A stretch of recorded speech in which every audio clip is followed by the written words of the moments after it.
கோயில் என்று சொல்லப்படுகின்ற கோயிலின் உட்புற பகுதிகள். இது அந்த கோயிலின் கருவறை பகுதியின் 4 புறமும் உள்ள சுவர்களை பற்றியும் அந்த 4 புறத்தில் உள்ள சுவர்களில் உள்ள சிற்பங்களை பற்றியும் நாம் காண்கின்றோம்.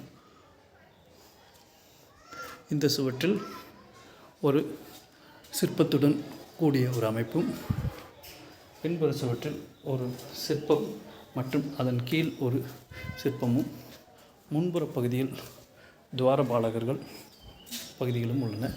உள்ளே சிவலிங்கமும் காணப்படுகின்றது. இந்த கோயிலின் அமைப்பு மிகவும் பிரம்மாண்டமாக உள்ளது. இதில் பில்லர்டு ஹால் எனப்படக்கூடிய ஹால் அமைப்பு உள்ளது. 24 தூண்களை உடைய அமைப்பாக இந்த சங்கமேஸ்வரா கோவில் பட்டாடக்கல் அமைப்பில் உள்ளது. அருகில் உள்ள கோவில் நகரா ஸ்டைலில் உள்ளது. இது முன்புற பகுதியில் அனைத்திலுமே திராவிட ஸ்டைலில் உள்ளது.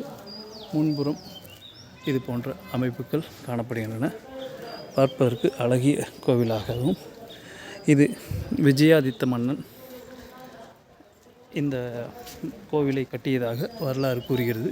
மேலும் இதில் உள்ள இன்ஸ்கிரிப்ஷன் போன்றவற்றில் இந்த கோயிலில் பற்றியான செய்திகளில் தைலா ஒன் என்னும் அரசனை பற்றிய குறிப்புகள் இருப்பதாக கூறுகின்றது. வெளிப்புற பகுதியில் இந்த பகுதியில் உள்ள கோயிலில் முடிவடையாத சிற்பங்கள், சிலைகளின் வடிவங்கள் உள்ளன. இதுவும் பார்ப்பதற்கு மிகவும் அழகாக உள்ளன. இது 3 புறமும் வழி இருக்கக்கூடிய ஒரு அமைப்பாக உள்ளது. இந்த கோயில் மிகவும் அழகான கோயில்களில் ஒன்று. இதன் சிற்பங்கள் இன்னும் முடிவடையாமலும், ஆனால் பார்ப்பதற்கு ஒவ்வொரு சிற்பமும் ஒவ்வொரு வடிவத்திலும் சிறப்பாக அமைந்துள்ளது. எப்படி மாமல்லபுரத்தில் சிற்பங்கள் உள்ளனவோ அதை போன்றே உள்ளது. இதை பற்றி பிளினி என்னும் அறிஞர் நேச்சுரல் ஹிஸ்ட்ரி நூலில் இந்த பகுதிகளை பற்றி கூறியுள்ளார். இந்த கோவில் சிற்பங்கள் அவர் இருக்கும் பொழுது கட்டப்படவில்லை.